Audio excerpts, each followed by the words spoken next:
सबके कने उठेबे मतलब कनिको ई फीलिंग नहीं होबाक चाही कि जगवन गांव में प्रोग्राम नहीं भ रहल छै की देवलाल ना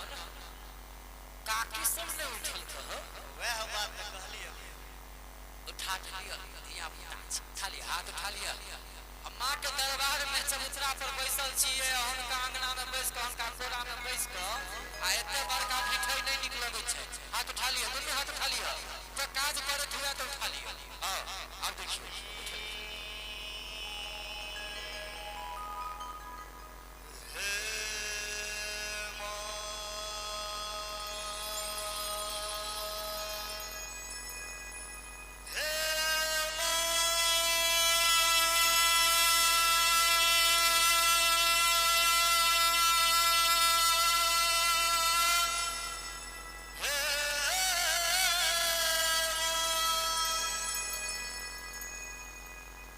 सबके थपड़ी उठा के कहबे हे बेटा बेटी लमैया ई काज करबे हे बेटा बेटी लमैया ई काज करबे हम कहबे जगवन वाली मैया दा से कहबे चल सब आदमी कहबे हां हे जगवन वाली मैया हे जगवन वाली हे बेटा बेटी लमैया ई काज करबे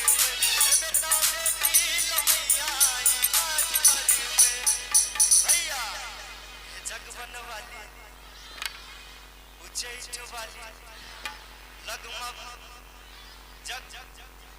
हे उच्चैठ वाली मैया हमर लाज रखबे हे उच्चैठ वाली मैया हमर लाज रखबे बेटा बेटी लमैया ई काज करबे बेटा बेटी लमैया ई काज करबे हे जगवन वाली मैया हमर लाज रखबे हे उच्चैठ वाली मैया हमर लाज रखबे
जगवन गाम छे